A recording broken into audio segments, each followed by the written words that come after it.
This is the Invincible podcast on TV Podcast Industries, and we're talking about Invincible, Episode 4, Neil Armstrong, Eat Your Heart Out.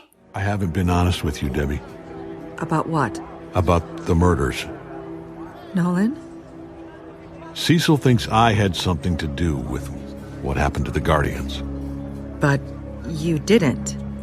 I'm the only survivor, and I'm not human. And Cecil's never liked me. You have to talk to him. I've tried. This could get bad. Oh, God. What do we do? We stay together as a family. You, me, and Mark. All you have to do is trust me.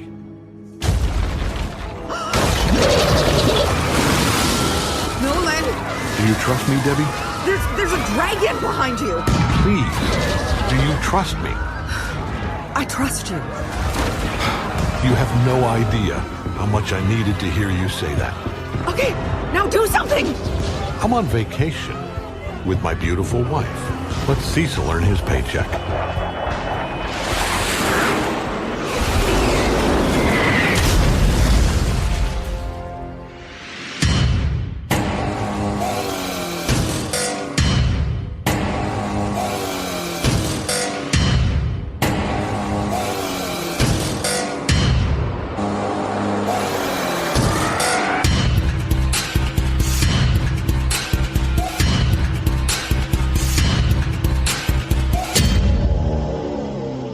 Welcome back, fellow Guardians of the Globe. You're listening to the Invincible podcast on TV Podcast Industries.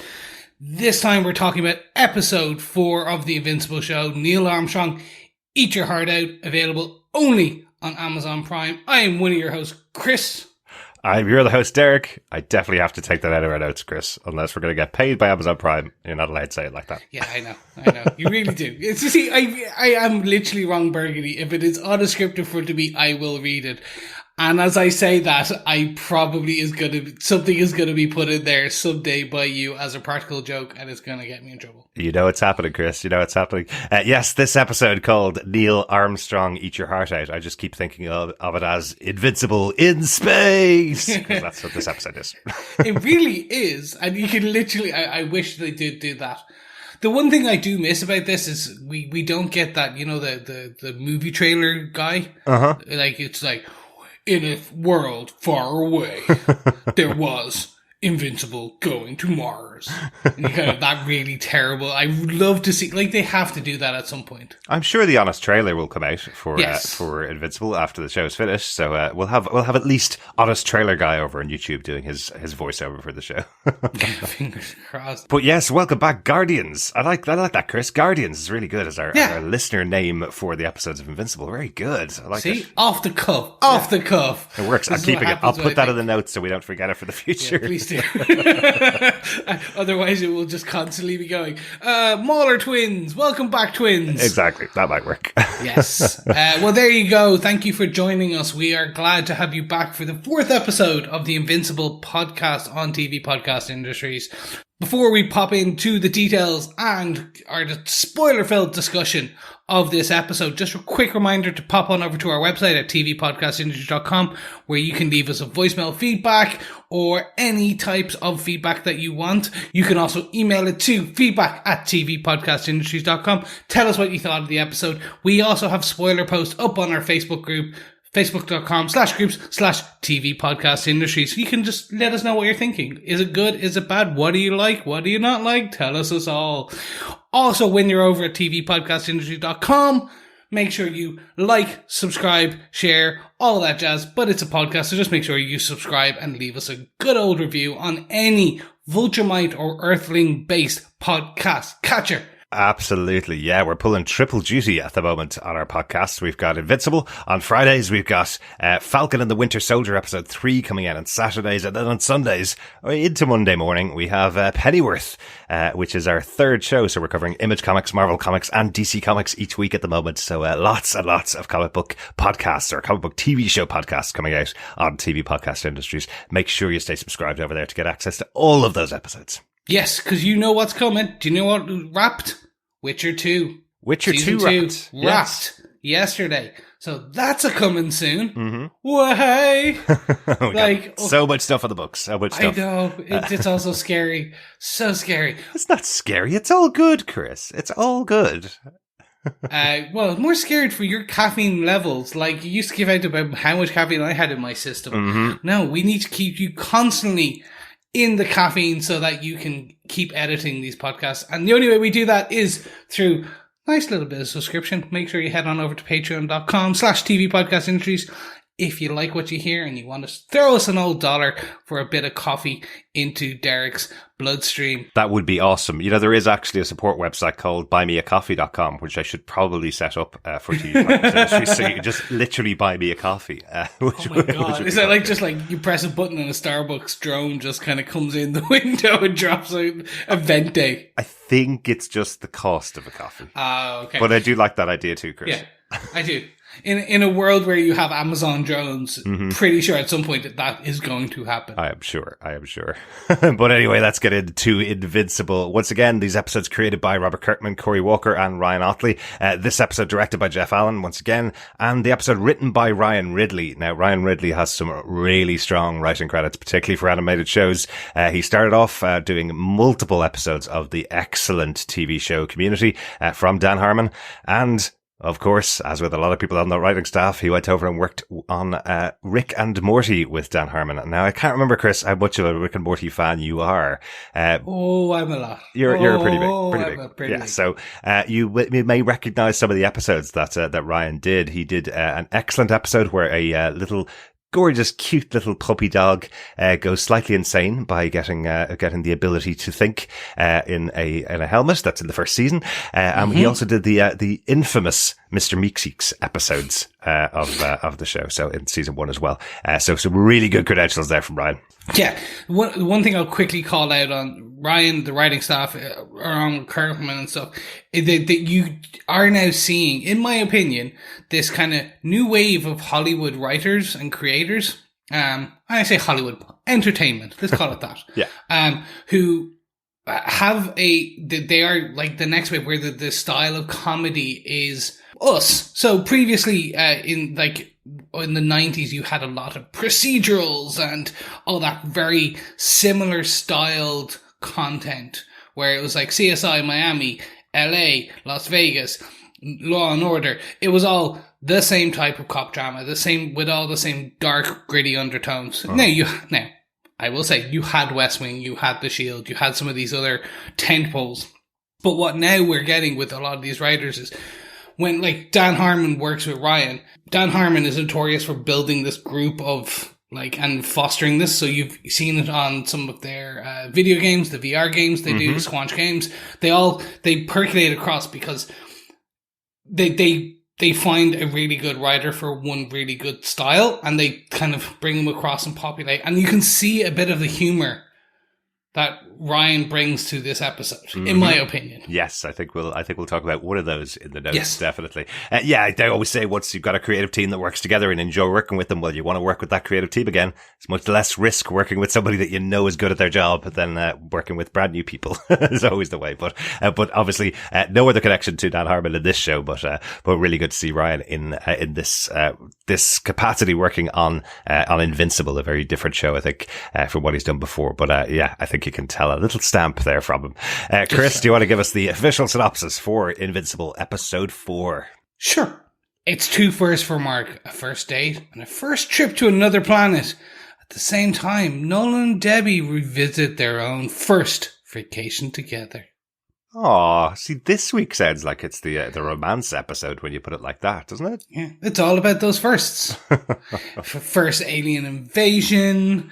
Well, the entire series, it's the first series, so everything's brand new to us in Mark's life. But yeah, this is kind of the central premise of Invincible. One of the things that you can definitely take from the comic books is what's it like when a real high school student in the current present day is also a superhero. So the ideas of the pressures of dating, I suppose, when you're a superhero, that kind of thing. That was a lot pulled out in the comics from Robert Kirkman. So of course he's going to be going on dates. Of course he would. Yeah.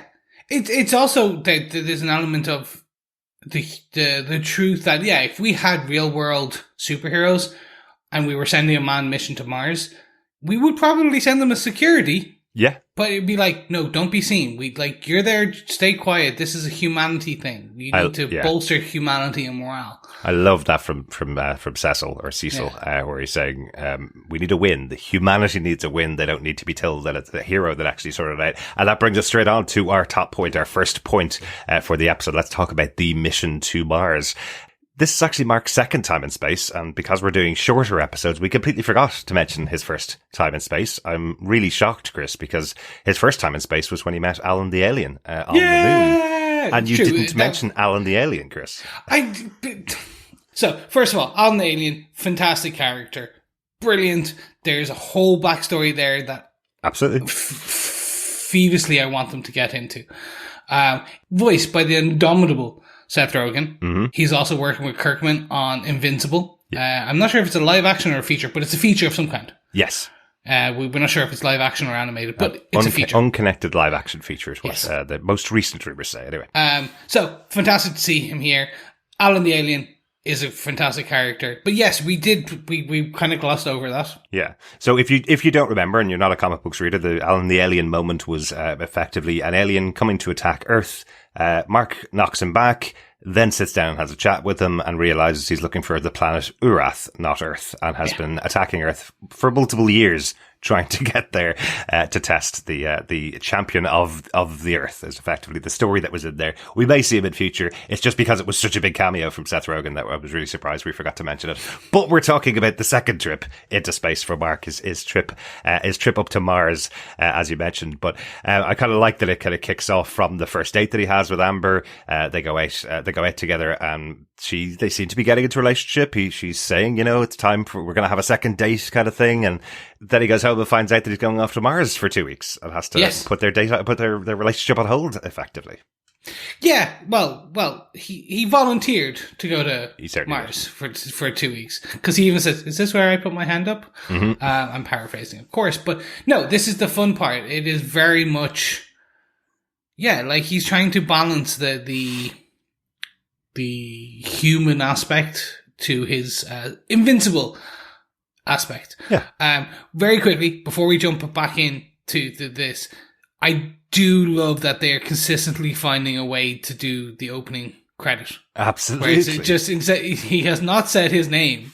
It's just always just, "Hi, I'm Invincible." Uh-huh. It's like, it's fantastic. Anyway. And this time it was with the climber on Mount Everest when himself and his father are standing right at the top of Mount Everest. Man climbs up and goes, "Don't worry, off. I'm..." Good fun, yeah. Yeah, and I'm glad they're finding it. Like, it's like, if they aim to get to like season 2, episode 10, they'll have done 20 versions, and I'm like, well done, okay. Like, hats off on this one. Anyway, back to it. Yes, Mark gets home. He gets to decide. He volunteers to go on this large trip. And yeah, it's essentially that. He has to go back and say I'm going on a humanitarian mission. Yeah, to some country, somewhere else. It's deserty. I don't really know where. There'd be no cell service. I kind of love that Amber takes him at face value as well. She's kind of like, yeah, he probably wouldn't know where he's going, even though he signed up to this thing for 2 weeks. I think that's quite funny. I love the kind of the piece from Cecil and Donald where they're kind of talking about the fact that of course you would need protection on Mars because where do you think Martian Man came from? It's this idea that there of course are going to be aliens in Mars. We know about that because there was a member of the former Guardians of the Globe that is from Mars. So we do know that in this world. Yep. But it's a very different species upon Mars that caused the problem for Mark. It is. So he gets his trip. He doesn't get his snack during the 2 weeks because the sandwich breaks because. Of course. I do love him opening his helmet and eating a sandwich on the side of the ship. That's quite fun. Yeah, it was fun. Anyway, yes, he gets to Mars. He falls asleep in the Martian sun, as you do, and sees that the Martians have taken his beautiful astronauts away from him, and he manages to again cause a massive dust storm, and the sequids are all over the inner tunnels when he rips open the thing. And the sequids are I suppose the best way of putting them is they are very similar to Starro, the DC character. Okay. They are a hive mind, little kind of, they look like starfish type things. And then basically they take over and control a humanoid body or a body. Now, the Martians themselves are able to morph out of, so therefore there's nothing for the Sequids to attach to, so therefore they basically become dogs to the Martians. Because they can't control. Yeah. So that is like the big thing is like the Sequids are having come to Mars via a cross spaceship. They have killed all their other hosts, and they've no host to attach to. Now they are like planet extinction level killing bad guys. But they have nothing to do on Mars, so they just become... They're just stuck there because of the shape-shifting abilities of the Martians, which is very That's cool. a better way of putting it, yes, thank you. I like that. Really, really cool idea. It really reminded me of the brain slugs from Futurama. Remember those that just attach to people's brains and suddenly they're completely mind-controlled. But I really like this idea that effectively the Martians have stopped this invasion and stopped this conquering race from going anywhere else. There's nowhere else to go. They can't control anybody until... the Earthlings come here, the astronauts arrive, and then suddenly everything's at risk again. So, they schedule the astronauts for termination in case one of them gets off, because it could take over Mars straight away, and then it could take over Earth, is effectively the threat that they have here. Suddenly it's, we could be conquered if they take over one of the humans, and then it will go back to Earth. We do find that, unfortunately, even though they all escape, in a hilarious moment. I do think this is brilliant with Mark, who going, I totally understand. I understand that position. And then it cuts immediately afterwards to them all running away really fast from the Martians. That's a great comedy moment. That feels very Rick and Morty. Yes, exactly. It's just like fade to black and they're running away. Yes, with the whole of the Martian army behind them. Exactly. This whole thing for me was just fun. It's just... It was even the aspect of where, he flies, he throws them onto the ship, and they're trying to get away. He goes back, and you get that kind of, and the two of them, the Army and Mark going together, flashing, and it's just them screaming as they're about to hit. And then it hits, and there's so much dust. No one's really hitting each other for a few minutes. You can't see anything. Yes, exactly. But there's only one of him, so of course he's surrounded by them all. Really, really good moment. And of course, again, the astronauts, as they are trained astronauts from NASA, start to go through their countdown sequence until their windows get slightly cracked. And then they go, need to escalate this, need to speed this up. But we see another future threat for the show here. Either a Martian who is a shape changer has taken over one of the astronauts, because that astronaut is still on Mars and has been taken over by one of the Sequids, with the exact thing the Martian king feared effectively has happened. But we see that the astronaut that's on board the ship is shape changing. He is moving something around on his body. So maybe that's a Sequid controlled Martian that's in there. So the Martians cannot be controlled by Sequids. While they're shape-changing, isn't it? They are still fearful of the Sequids, I thought. No, they basically are a slave race to the Martians. Okay. They have no control, or there's no fear for the Martians of the Sequids. Right, okay. At all. So, yes, what we see is essentially what the Martians feared. The Martian monarch, the king, who is voiced by the amazing Digimon Hanzo, who you remember... from the fantastic quote of who? When Star-Lord, Chris Pratt goes, I'm Star-Lord. Yes, he's the character from Guardians of the Galaxy. He's the Kree soldier from Captain Marvel, Guardians of the Galaxy. He's everything. Yeah. He's been in a lot of stuff. And I think I mistakenly quoted that he was the leader of one of the other alien races in one of an earlier episodes of Invincible. This is definitely him. You can definitely hear he has lines. I think I even commented the fact that person didn't have lines and was Digimon Hanzo. So I was wrong, but you're right, Chris. This is the moment that they all feared. The leader of the Martians was afraid of this happening. And the key thing I would call out is you saw when it flashes back, all the Sequids are they become this hive-like thing. So you see that wave of Sequids coming down on the Martians. That's what they feared. And yes, watch this space. The astronaut is basically he the astronaut that is on the shuttle going back, we see the shape changing element of his flag on the American flag. Yeah. The little blue square is on the wrong side, and then it shifts back up to the correct side. Yes. So could be a shape changing Martian. Yeah. Who knows? It could be a replacement for Martian Man, who has been killed in the first episode. So potentially this is just a new superhero on Earth. But to close this out, we do get the very fun aspect of Mark. They've gotten away. The shuttle is away. He flies back down. All of the Martians around, still trying to shoot him, and he's just like, he just picks up a Martian rock and goes, I'm just going to take this, and then flies off. Mm-hmm. And I think that was the comedic element I loved the most. It's just like, because they can't hurt him as much. He's more worried about the collateral damage of the astronauts and stuff. Absolutely. So when he just goes, he's just like, yeah, I'm going to take this, or see you guys, bye. Yeah. And then...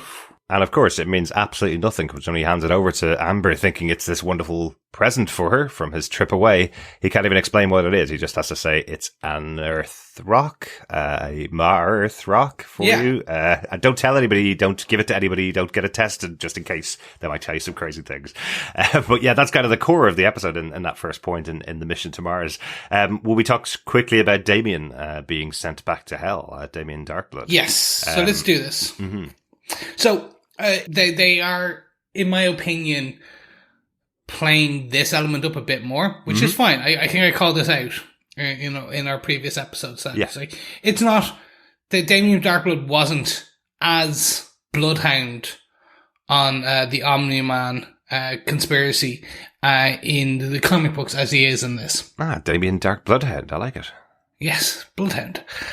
It makes sense. A comic book and the viewing habits of a comic book and the reading habits of a comic book and the viewing habits of a 1 hour TV show over 10 episodes is completely different. So they have added some elements for the TV show. And actually it does seem to work because it is adding this level of intrigue. I don't know. Well, like you have some knowledge of Invincible, the comic book. So how are you finding this? Because for me, it's just they're flogging a dead horse. Okay. But it's not a terrible thing because I know it for the greater story it makes sense. Yeah, I think for the TV show you need to know that somebody is possibly on to Nolan here.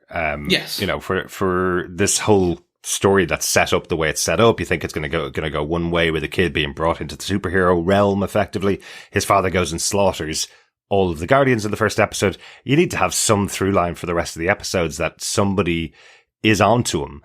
And we do find here from Damien when they have that conversation when Nolan goes over to his office and we think plants the evidence, which is what we think is pointing everything towards Damien, gets him taken off the board and sent off to hell.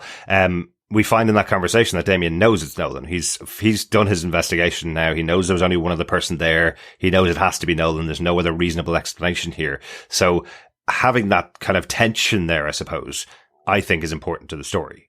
Not having that tension, not having anybody other than, not having anybody suspect that it's Nolan and not having somebody that thinks they have proof or thinks they have a really good reason to think it's Nolan, I think would be a worse version of this show. So I think it's important to have Damien in there.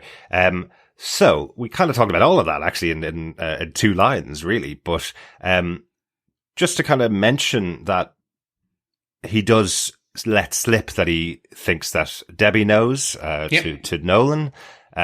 Nolan has been acting a bit weirdly around Debbie, so tries to placate her by taking her off on their trip to replicate their first date, off to Rome, and they talk about their first date and chat about how they got together and how she dumped him immediately afterwards because he just assumed I'll fly you to Rome and then you'll worship me effectively. And then she went back to him because he saved kids, in the future. So, I kind of like that. Given there's the other side of this conversation going on, does Mark tell Amber about his identity? We find out that actually on the first date, effectively the first time Nolan met Debbie and took her on their first date, she knew exactly who he was. She knew he had superpowers. So interesting that doesn't seem to have been a conversation in their relationship, whereas Mark's being told to don't tell anybody your secret identity because it could be troublesome for you. Yeah. So we did briefly see Nolan and Debbie meeting with the car. I think in one of the previous episodes. Yeah, I was trying to remember where that was. Was that in the opening titles, or was that in like a flashback scene? It was a really quick flashback scene. Yeah, it was a quick flashback. Yeah. It was just it's the conversation with Mark. Yes, about him coming to Earth and him meeting. So like that, yes, so straight away she met Nolan. Nolan met her, saving her from a car. Very, very Barry Allen and Iris West from the Snyder Cut. From Justice League, yeah. Justice League Snyder Cut. Very, very much like that. It was basically, they always met as he eats a hot dog and... no, sorry, that was still a weird part from the Snyder Cut. A little. See, I was absolutely thinking of Superman and Lois Lane. Like that's the kind of their meeting, and that's Omni-Man is a version of Superman. So yeah. Okay, yeah, exactly. So, but there's no Clark Kent. So Nolan didn't really have the secret identity when he first came to Earth in that part. But anyway, so yes, you're right. There's a dichotomy, this difference between them, and Nolan is placating Debbie a lot in this, in that he's saying, I need you to trust me on this again, and like as a big dragon starts destroying Venice, which I loved. Just he's like, no, let Cecil earn his books. Come Absolutely. On, that's fine. And Debbie's kind of going, these people here are hurting. You need to go and save them. Not he's my just job. I'm sipping on holidays. the coffee. I'm on vacation. Yeah. We do get the best line ever from Cecil on this, in my opinion, right? Which is what we get is, as Damien Darkblood is sent back to hell because he is always just cares about the black and white. Damien Darkblood just cares about the black and white. That is the problem. Mm-hmm. Cecil is essentially saying, I need the grey as I investigate further on Nolan. Like, I need that difference, and you are getting in the way. And this is the very much one of the reasons I love Invincible is it talks about the grey. Mm-hmm. Now, it is hugely comic booky. Yeah, absolutely. Like, we just saw a dragon destroy parts of Venice. Mm-hmm. But there is a lot of talk about this grey, and there's a lot of talk of the collateral damage. It's not your and I understand in recent years it's less so, but in the Batman and Superman DC, let's say Superman. In Superman, it's very black or white, good versus evil. There's a lot more of that. In this universe, especially in this comic book, there is, and you're starting to see it in this, it's all different shades of grey. Yeah. And I think that's one of the fun parts of what we're going to see throughout the show. Absolutely. It's also a planet Earth I would not want to be living on. We had a kaiju attack last week. We have a dragon here in Rome. We've got Martians in space. We've got creatures that can suck your brain and take over the entire planet. There's not much good in this universe at all. A final thing just on this point of Damien being sent back to hell. What was your read on the post-credit scene? I'm going to call it post-credit because it was one credit and then an extra scene of the episode where we had Debbie talking to Nolan in the bedroom, and then we hear a growl, which is Damien Darkblood's growl in the wardrobe, or from the wardrobe of Nolan and Debbie's bedroom. What was your read on that? Is Damien found a way back really quickly from hell? Has he left something behind where he can still hear them from sitting in hell? I think it's that. I think because he was in there. So I think he's left something. Some kind of communication device. A demonling, a demonling, whatever, a baby demon. Oh, okay. I don't know. He left something. Yeah. Very much like Nolan planted evidence in Damien's office that has caused him to be sent back to hell. I think there is something similar here. Interesting. But that is my call. Speaking of planting evidence, blood evidence. Let's talk about one blood sample to another. Our final point is the Mauler creation and robot taking a blood sample from Explode. Yes. Yeah, I'm kind of intrigued by this. We talked a little bit about the moment at the end of the last episode where we find that the Maulers have been released, that the Mauler twins have been released. We find out it's Robot at the end of last episode. We see he's still watching on as the one of the Maulers, the one that's left after killing his twin brother, and leaving the one that's left goes to created another twin as Robot watches on. Yep. And then he takes a blood sample immediately afterwards. So or very quickly afterwards in the episode. So it got me thinking, hang on a second, is he trying to make clones of everybody that he's recruited into the Guardians of the Globe? Is it a way of him, potentially making a backup of all the people that are in Guardians of the Globe in case the same things happen to them in the future? Then he'll have a cloned version of the group that could just step out and replace them without anybody in the world knowing. Is this the plan that he has? Is it actually, even though last episode I thought this was a really bad thing, maybe this is a good thing? Robots actually trying to do something to prepare the world and make sure they're secure and safe. And then we have his moment of going to talk to a kind of shrunken human, bowing before him and saying, finally, phase 1 begins. And now it's all out the window. I have no idea what he's doing, but it seems like he's working for somebody else. So he still seems duplicitous now, this episode again, by the end of it. But halfway through, I was thinking, is this something that he's doing that's good for the world? Maybe. Both could be better for the world. Yes. I don't know, but by the end of the episode, when you see him bowing, like kneeling down and bowing before this, that to me usually means he's working for somebody else that he's not supposed to be working for. But that maybe just be my read on it. Could be. Very much could be. I do love the shrunken human, the Watu like from Total Recall. Right. Yeah. The style is fantastic. Yeah, no, I know what's happening, so I have to be very cautious about what I say. I love how this is coming out. It's just beautifully like drip feeding. And I see a lot of people will go, OMG, WTF. I'm probably going to be one of them, Chris, and you'll be here to hear it. Which is I will. It'll be fantastic. Anything else on that point, Chris? No, not really. It's just fun that the way they are doing it. Some scenes, some elements are ripped straight panel from the comic books, where others are not. Like the Mauler creation is slightly different, but it's fun to see and watch, and it's an interesting kind of piece. Excellent. Well, if that's it for the main points of the episode, a few notes that I think we should talk about quickly from the episode. This was my Rick and Morty moment. This really felt like a Rick and Morty type callback. When Mark goes up into space with the space shuttle, we see something floating by in the foreground of space. It looks like a man with a rocket pack. That's a little callback to episode 1 of the show, where the Immortal had a fight with a character called Biplane, who was going to blow up Denver. And Biplane gets punched out into space. As the Immortal says, if you don't know how to take care of a problem, just punch it into space. So now we see what happened. He died immediately after getting into space and is just floating out there. But I love that little callback. That's absolutely something you would see in the background of a Rick and Morty episode. Something that happened 10 episodes beforehand, just floating by in the background. So that was a nice touch. I was like, who's that guy? I had to go back and watch episode 1 to catch it. Very cool.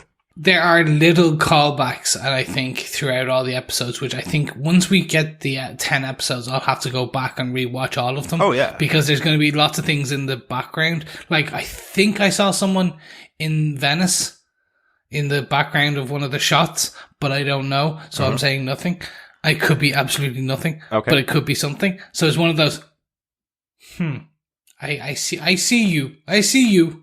I don't know what you're doing, but I see you. Well, did you see the Haley Joel Osment reference that was in episode 3 that we didn't talk about last week either, where it's one of the members of one of the people trying out for Guardians of the Globe looks like a really big, bulked up version of Haley Joel Osment as well. No, so not until they went out on Twitter earlier this week. One thing I'll call out, if any of our listeners are on Twitter and you're interested, check out Invincible HQ, the official account. Absolutely. They are doing beautiful social content here. Yeah, really, and really a lot good. of it's just fun and call outs, but at the same thing, Invincible Fridays are such a great thing. Absolutely. Been running it for quite a long time as well. So go check that out. Once again, of course, Amazon Prime. Make sure you check out the X-ray feature on Invincible, because there's loads of little tidbits that you may not be aware of, even just down to the music that's playing in each of the scenes called out there in X-ray. Couple of other notes for me. I don't know how many you have, Chris. Just got 2 more for me. I'll run through them pretty quickly. Just a comment on Debbie and this and her moment where she's really nervous about Nolan coming home and finding her, and she sits down with a glass of wine to sell the house for Olga. I just found it weird, and I know it's an animation and I shouldn't complain about it, but I just found it weird that she reached into the fridge, pulled out a bottle of wine, poured the bottle of wine, and it's actually red wine. I genuinely thought my sister-in-law drinks wine with a couple of ice cubes in it, weirdly, but that is really unusual. So all I could think was, this is supposed to be rosé or white wine, right? Because you're not supposed to drink red out of the fridge. Yep. The only red I know that you can drink out of the fridge is sparkling Prosecco-based red wine. It's sparkling red wine. Right. Which is different, though. Which is absolutely... You'd see the bubbles in the animation. Yeah. This was just like... This is just plain wrongness. This is something that should be called out. Absolutely, another reason, along with kaiju and dragons attacking cities in our world, another reason not to go to this Earth.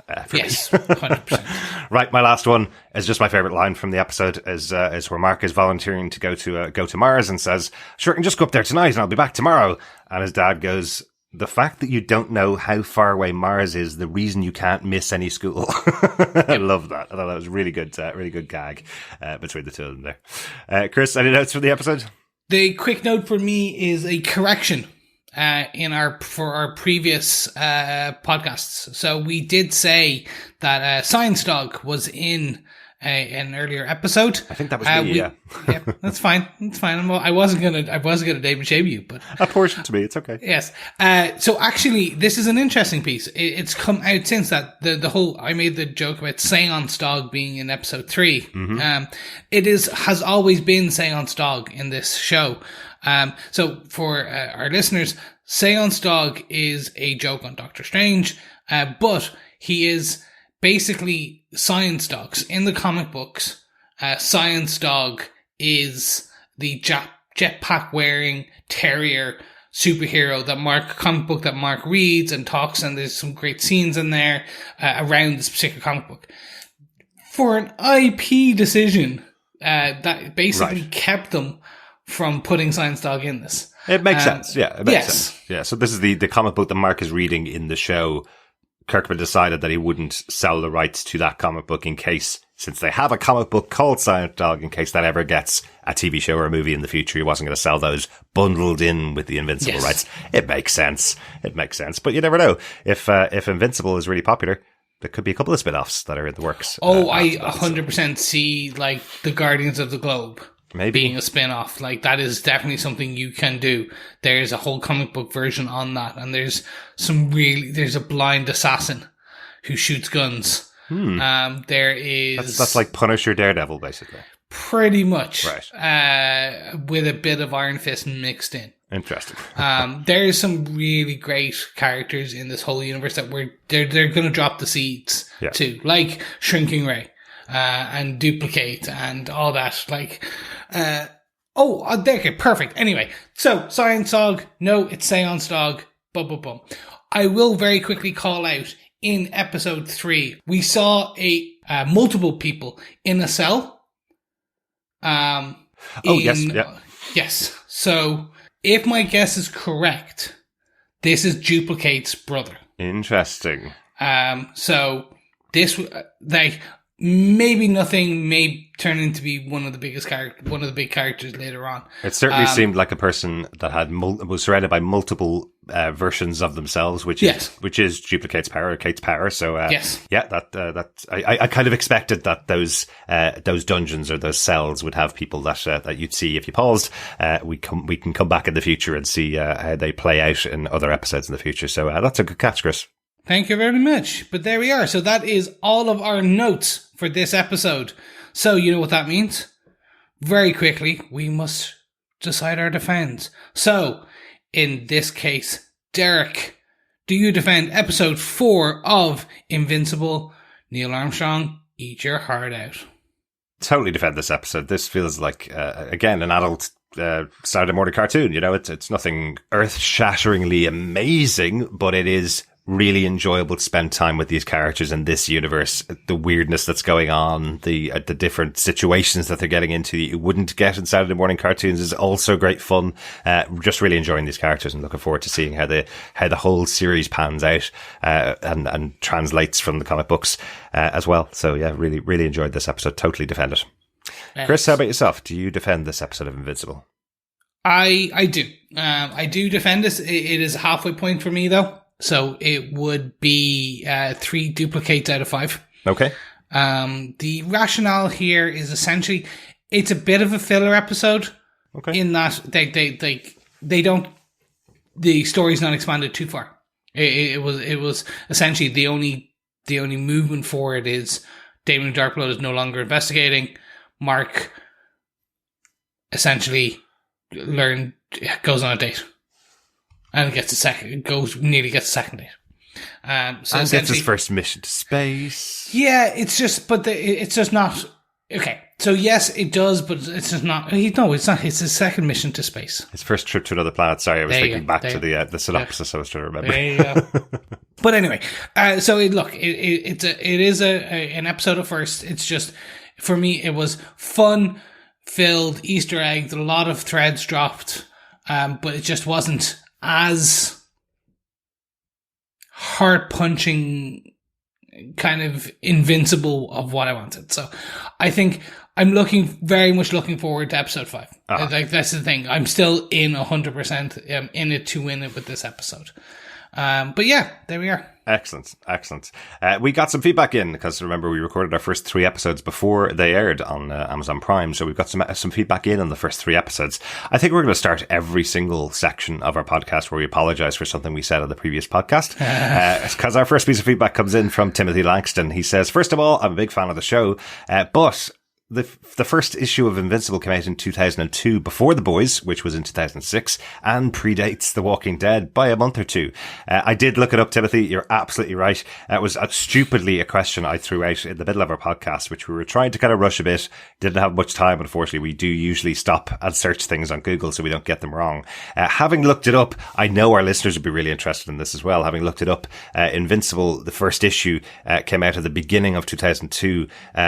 Mark actually made an appearance in 2001 in another comic book that Robert Kirkman was involved in, and Walking Dead, his much bigger and much more renowned comic book, turned into a massive TV show. That didn't start until October of the following year, didn't start until October of 2002. So there was quite a big gap between Invincible coming out. It had a few issues out before The Walking Dead came out.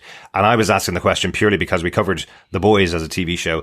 We covered that on TV Podcast Industries, the first 2 seasons on our podcast. So I was asking the question as to whether Invincible came first or The Boys came first, and Invincible did come first by about 4 years. So quite a big gap. They are very different shows. I definitely separated 4 episodes into the show now. I definitely wouldn't be calling this The Animated Boys anymore. It's a totally different world. It's just simply The Boys being a comic book made for adults, Invincible, a comic book made for adults. There's hundreds of comic book made for adults, but it's probably just the violence, the fact that it's on Amazon Prime. That was why it's in our head. But yeah, absolutely right. And if anybody else wants to send us any corrections for things we've gotten wrong, you can also email us to feedback@tvpodcastindustries.com. Yes, thank you so much, Timothy. We also got some feedback from Jerry in Niceville, who had this to say. Hey guys, Invincible on Amazon is totally awesome. The voice cast is amazing. J.K. Simmons as Omni-Man is perfect. People try to compare this to The Boys. This is a bad comparison. This is Robert Kirkman's love letter to comics. The colours on the show are vibrant. Blood is bright red. Or have I been watching Zack Snyder's Justice League too many times? Parentheses, 3 times. Jerry in Niceville. Jerry, 3 times for the Snyder Cut. Oof, that's, yeah, maybe that's just 1 too many, but who am I to judge? If you love it, you love it. That's the main thing. Completely agree on the voice casting, but more importantly, completely agree on the love letter to comics. Yeah. As this comic book gets further in, as Invincible grew to the 144 issues, it became that love letter. It has all of the big beats. It has the world earth-shattering events that you get from Marvel and DC. It has this level of intrigue and darkness that you get from proper novellas. It's just, yeah, I completely agree. Because it was a reaction written to 90s comic books specifically because of when it came out. It was a reaction written specifically to those muscle-bound superheroes. All of the drawings of the 90s, you can totally recognize that in the artwork and in the style of the comic, but certainly over time became a love letter to superhero comics. in the same way that Walking Dead is a love letter to zombie genre as well. Excellent. Thanks so much, Jerry. Over on Facebook, Dr. Bob Phillips had some feedback from each of the episode. On episode 1, he says, well, I was going to say this is like an animated version of The Boys, but you beat me to it. I really love the inclusivity here, dropping gay high school characters and middle-aged passion, along with the lonely deep, or whatever fish boy is called in this version. And it's an education, as always, listening to you guys chatting about the episodes. Excellent, Bob. I'm glad you're enjoying it, because I know it's a very different show that we're covering it once again. Thanks so much for joining us for it. Yes, thank you so much, Bob. And Fish Guy is Aquarius. Mm-hmm. Or he was. Or was Aquarius. I think we probably just call him Fish Guts now, maybe. Sushi? Yeah, possibly. Oh, now I'm hungry. On episode 2, Dr. Bob says, episode 2 down, and if there are 2 things you can be assured of in this universe, it's an edutaining podcast and Chris Jones's complete inability to carry a tune. I have no idea what you mean. Considering we recorded 5 podcasts last week, I can't even remember which tune you were trying to pull off, Chris. Yes, I cannot carry a tune. I cannot sing. But I like inflicting it upon so many people. Like a true drunken Irishman, except I'm not drunk. Mm-hmm. Yeah. Well, not today, anyway, Chris. Right now. Not right now. It's still early. Exactly. In fairness to our listeners, I will say I do edit out any of the ones that Chris has sung correctly so that we don't get any kind of copyright strikes against us. So Chris is laughing because he knows that's not true. Yeah, exactly. It's never happened in life. Dr. Bob continues 2 episodes. We've opened with a pre-credit sequence with the wholesome story of the security guard and his troubled stepson. I can't help but fear for their health. Interestingly, we haven't actually seen those 2 characters since the 2nd episode. They're probably off touring around Europe. But one of the security guard who is the step parent of the kid he's taking on the tour, that was played by John Hamm, interestingly. So I completely didn't notice his voice. I've seen John Hamm in so many things as well. I just didn't notice his voice because of the kind of schlub security guard that he's playing. A very different kind of character for John Hamm. Yes, I do hope we can get them back. That will be just a nice thread. But I can see it waiting right till the last episode. But hopefully suddenly see them back. Yeah. We also have some feedback from John Hinckley, who said, "I thought I'd love this show, but I'm shocked at how much I love it and how invested I am. So good." Yeah, I think that this is going to be a show that catches a lot of people off guard. Yeah. It's going to be this type of, I want to say word of mouth, but it probably will grow via word of mouth. But I think it's the quality and strength of the show and the writing and the actual characters that will kind of hook people. So I can still see some people catching up afterwards. Absolutely. Kind of going, oh my God, have you heard about the show that's on? It's going to be that slow burn to a degree. Yeah. And I think because the characters aren't well known, it doesn't feel like there'll be too many spoilers from the show as such. That you only get spoiled if you know the characters is kind of the thing, right? So I've seen people from Cheo Coker, the showrunner for Luke Cage, saying, people should be getting on this. He's pushing people to watch it. I've seen Kind of Nerdy Girls are covering it. They're a massive podcast and Twitter account who are pushing people to watch it. There's so many places that are saying, go watch this. And it feels like, maybe because people aren't worried about spoilers, they're just going to wait for the 8 episodes to come out and watch them as a big lump when they all come out, and then join season 2, watching it week to week, potentially, if it does get a season 2, similar to the way The Boys eventually took on and rolled out, I suppose. Agree. And yet, so many fantastic places are covering it, like TV podcast industries. TV podcast industries, exactly. We also got some feedback from Jeff Childs, who said, are they going to have someone vomit in every episode?